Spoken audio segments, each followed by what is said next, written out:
Well, hello. I have had a hard time getting the sound to work lately. I'm not exactly sure what has been going on, but hello. I don't know. Hopefully you can hear me. We're going to try again. I have recorded First Nephi chapter 6. I've done a discussion twice before, and both times the sound didn't work. So I'm going to try again. But I'm just gonna, it's a short chapter. It's literally 6 verses. And so I'm just gonna give the quick version of what I said and my thoughts about chapter 6. And since I'm in the moment, I probably don't remember all of them anyway.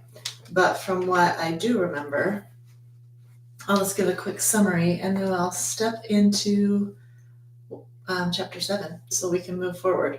Assuming that the sound works. It looks like I'm getting little sound bars this time, so that's a good sign, I think. Yeah, I'm still trying to figure out lighting, and it's the least important part of this. This playlist, this Book of Mormon Read-a-Long, is literally a way for me to get back into studying from a book. I don't regret that I've spent the last couple of years listening to my scripture study. Being in a transitional space in my life, it's what I've had room for, and it's worked for me. But I really have missed reading from a book and really pondering on each scripture and connecting and listening to my thoughts, and then sometimes bringing in other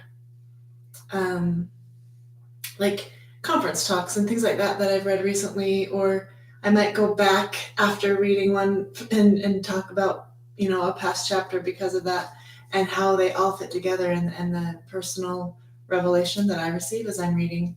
And I also really enjoy one thing I've learned about me is that I can internally process. I do a lot under the surface. I make connections, I think, and I bring those things about.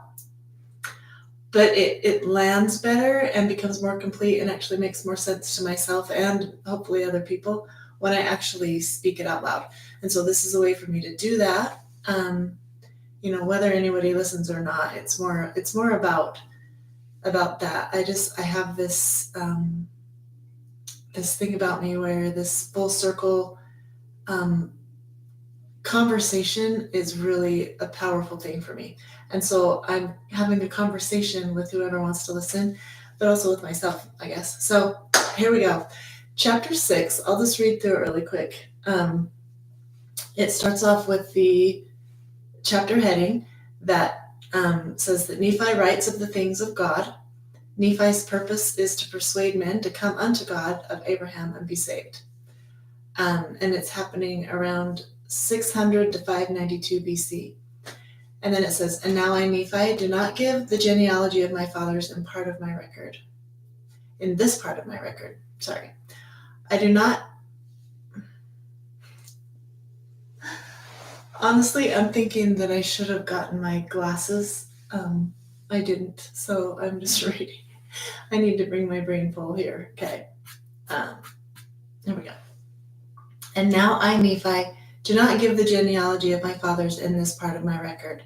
Neither at any time shall I give it after upon these plates which I am writing, for it is given in the record which has been kept by my father, wherefore I do not write in this work.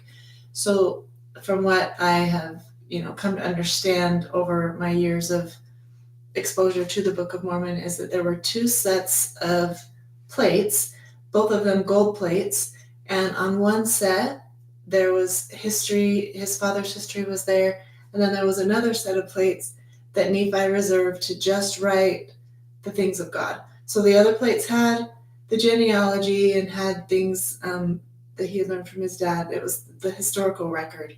And the other one, which he's writing on now and talking about in chapter 6, are the things of God, more of the revelatory, the personal revelation, the things that he's learning that are of spiritual nature.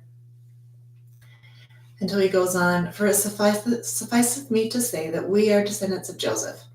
And it mattereth not to me that I am particular to give a full account of all the things of my father, for they cannot be written upon these plates.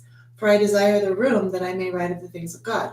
He had an exhaustive amount of room, and writing back then was nothing like talking to ChatGPT, or even just like getting out a notebook and pen and paper. And in my iPad, I could probably write indefinitely, I guess as long as I have memory, which I have a lot. So there's tons of room to write and write and write, and we can throw paper away and start over. But that wasn't a luxury back then. He had metal plates that he had to make, and then he had to engrave them. And so it was very important that he wrote the things that he felt were important to write, and to not use the space for something that had already been written and that were,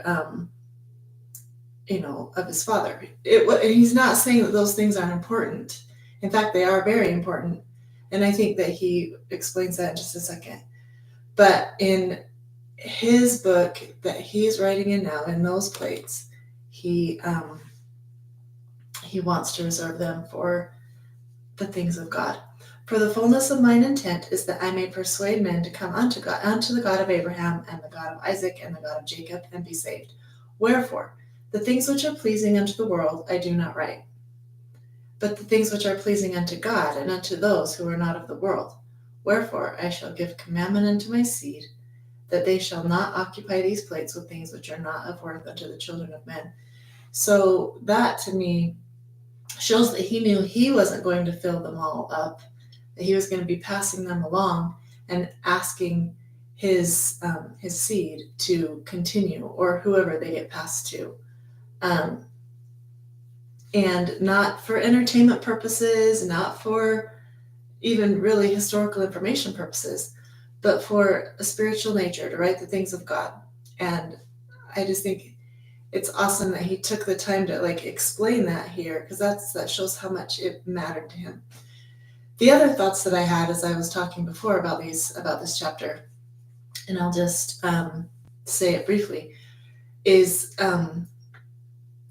something about me is that my brain is very oriented to the past, and it's always with me all the time. And the past is important, and I don't think it's wrong to be oriented to the past. In fact, I can't change it. That's how it was made.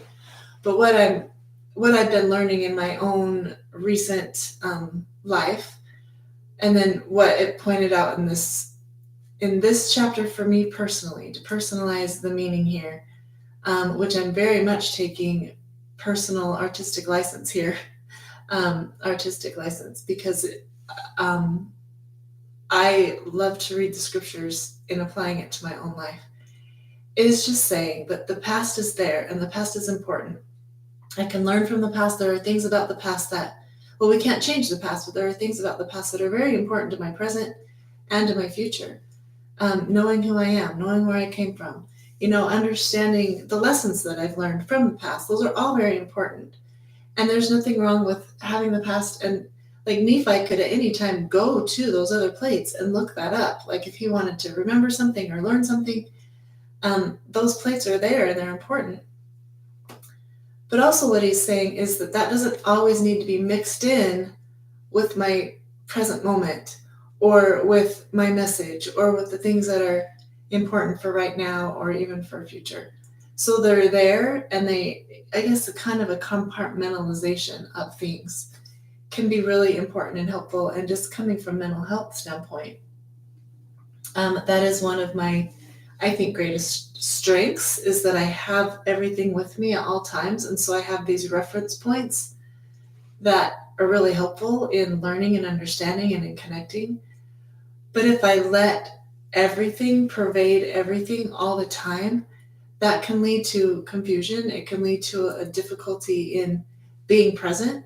And it can also be emotionally challenging. It can be difficult to get out of the messiness of the emotion and actually be present in my life and make decisions from the wise part of my brain, the logic and the emotion mixed, instead of having the emotions or all of the past memories pervade all the things.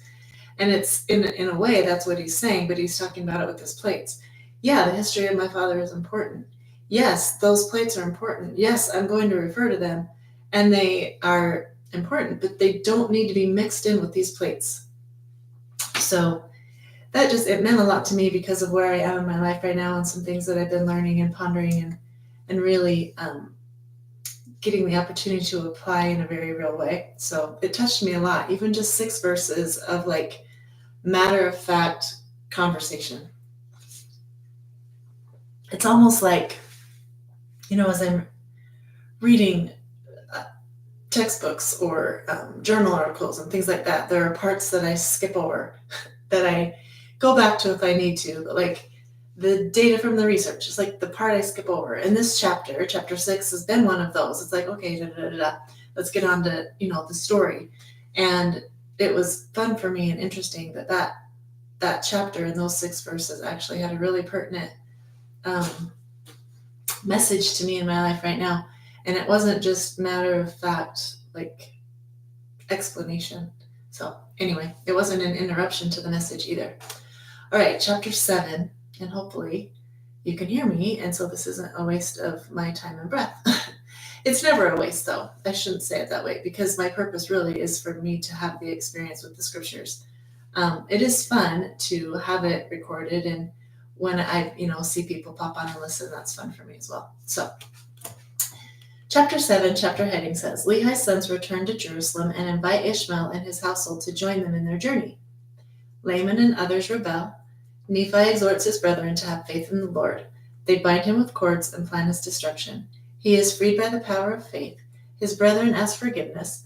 Lehi and his company offer sacrifice and burnt offerings. And this is also about 600 to 592 BC.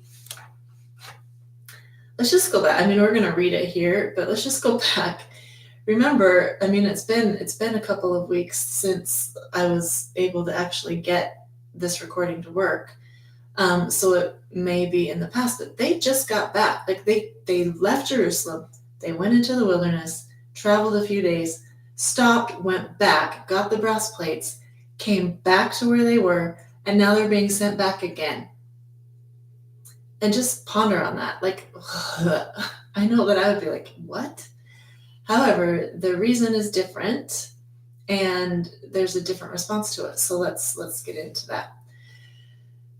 And now I would that you might know that after my father Lehi had made an end of prophesying concerning his seed, it came to pass that the Lord spake unto him again, saying that it was not meet for him, Lehi, that he should take his family into the wilderness alone, but that his sons should take daughters to wife, that they might raise up seed unto the Lord in the land of promise.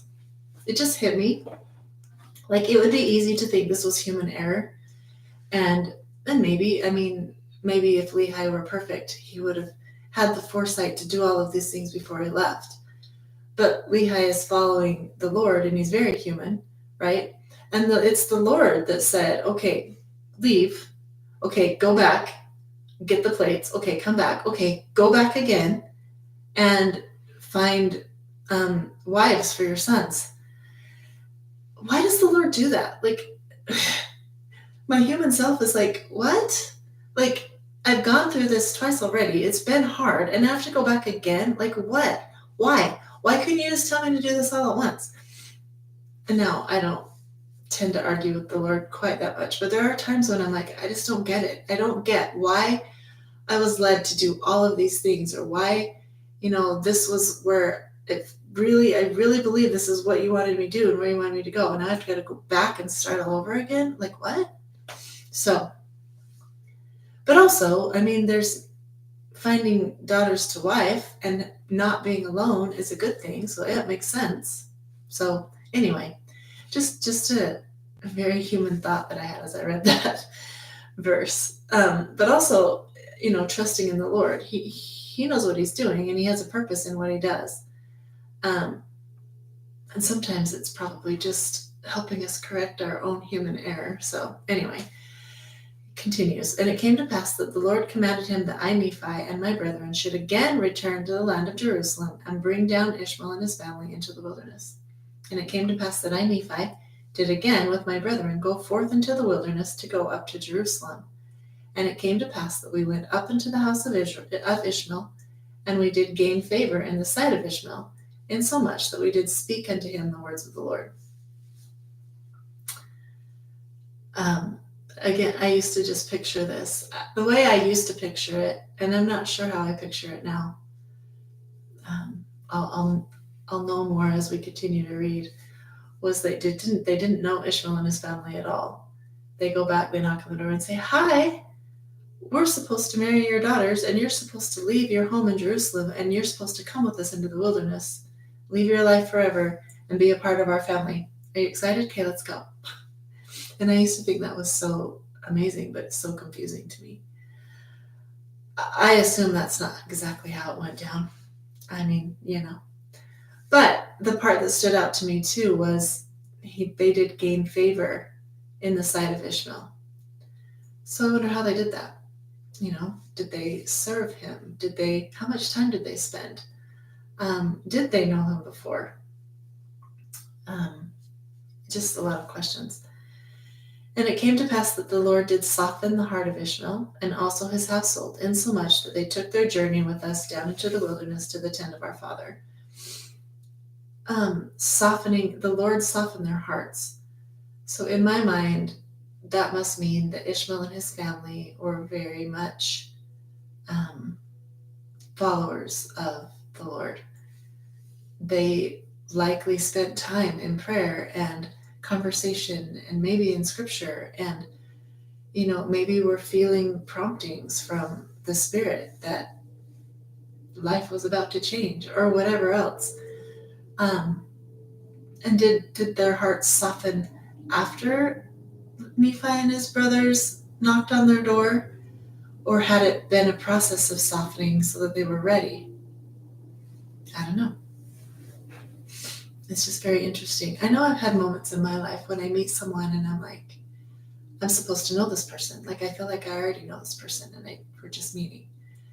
And I wonder if that's a little bit of what that felt like, And it came to pass that as we journeyed in the wilderness,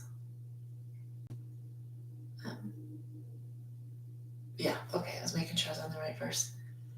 Behold, Laman and Lemuel, and two of the daughters of Ishmael, and the two sons of Ishmael, and their families, did rebel against us, yea, against me, Nephi, and Sam, and their father Ishmael, and his wife, and their 3 other daughters, and his 3 other daughters. And it came to pass, in the which rebellion they were desirous to return unto the land of Jerusalem.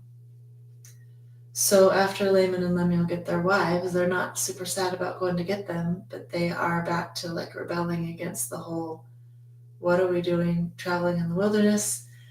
And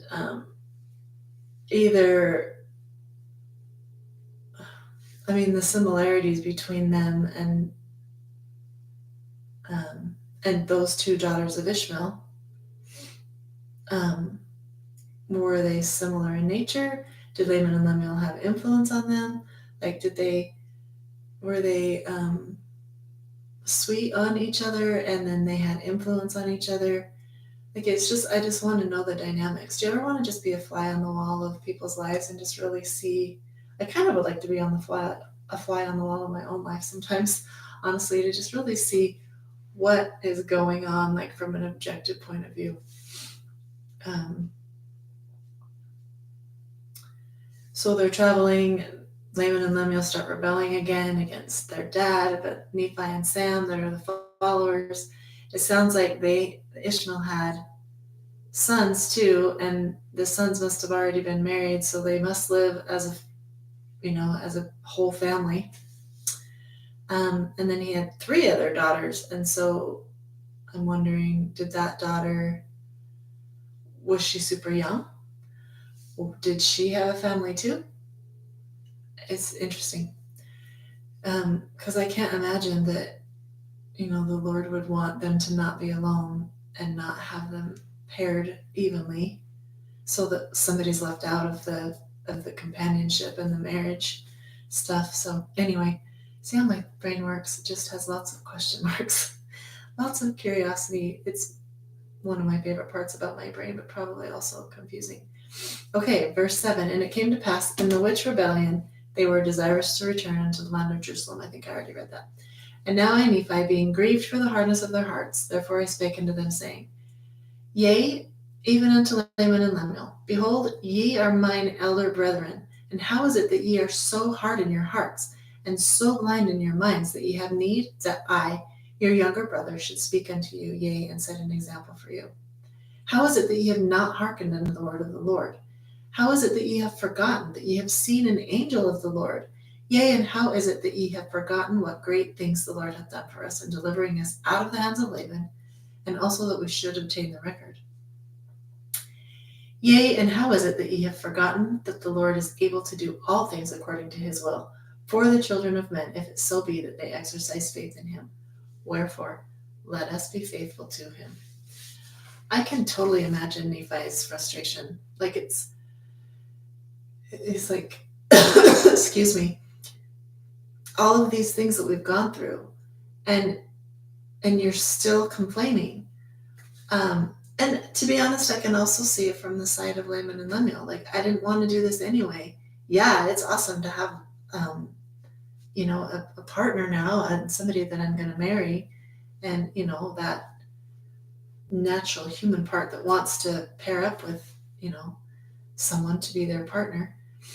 I can see that, okay, yeah, I'm down for that, but then but why are we going back into the wilderness? Like, I didn't want to do this in the first place, and why am I doing it? So I can see that side. And then Nephi, who really believes and trusts and has faith that what they're doing is what the Lord wants them to do. Nephi has a personal relationship with the Lord. From everything that we've read so far, that to me is super clear and super apparent.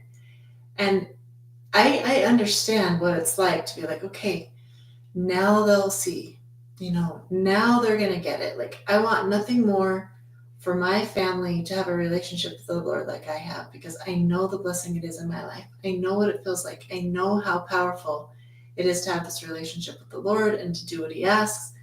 And I do trust and believe that he's going to lead us through these hard things to help us have the blessings that are on the other side.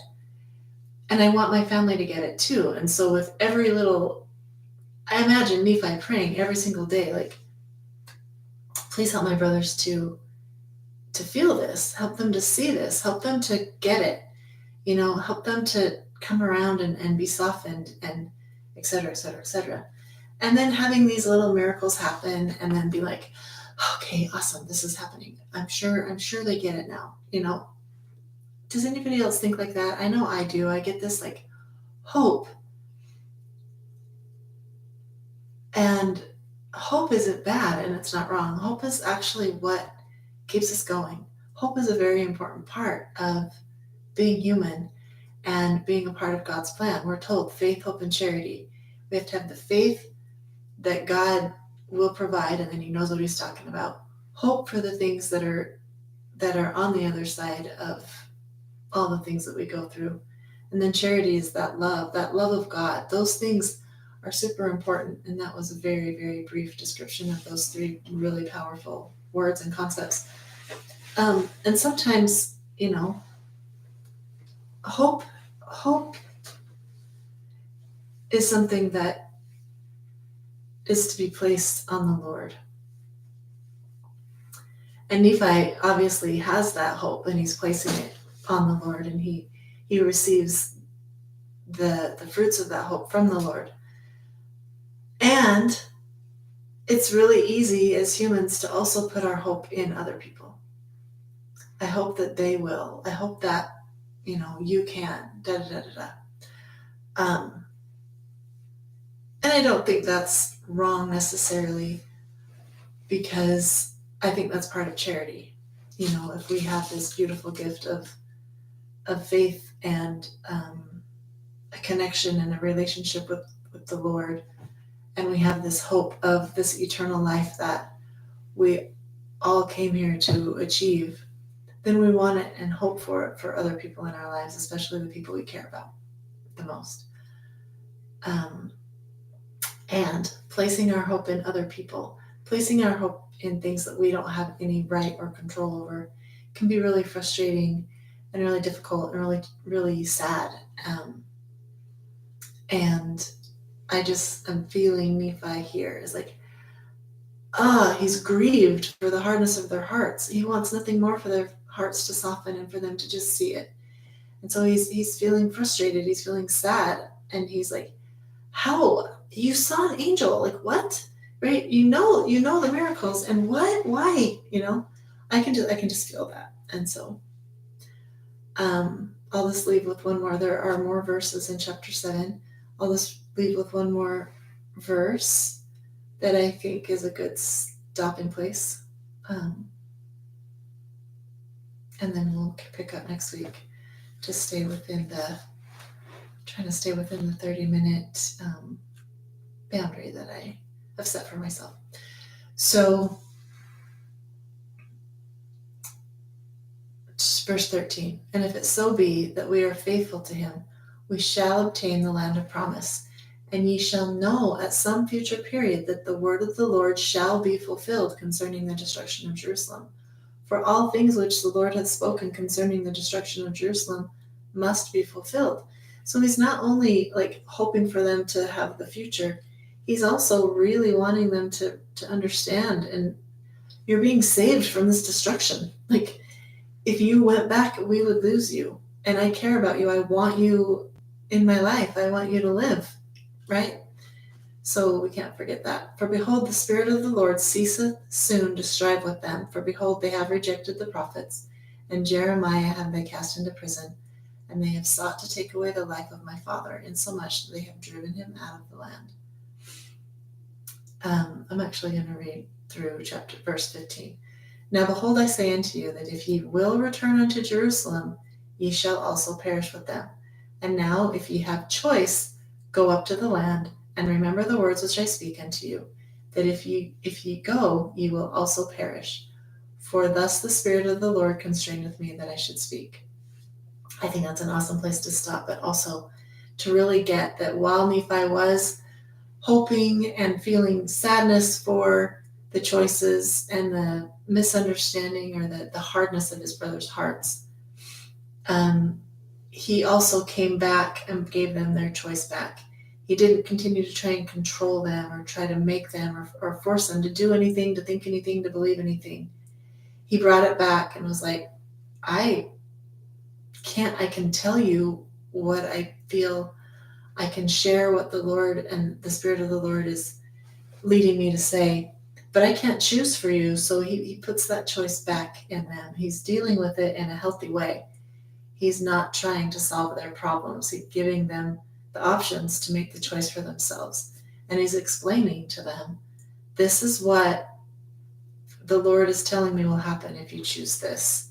Or you can choose to enter into this promised land. So anyway, I think that's a really great stopping place and a really powerful 15 verses. So, all right, happy Sunday, and I will see you next week. Hopefully the sound worked. I guess we'll test it out now.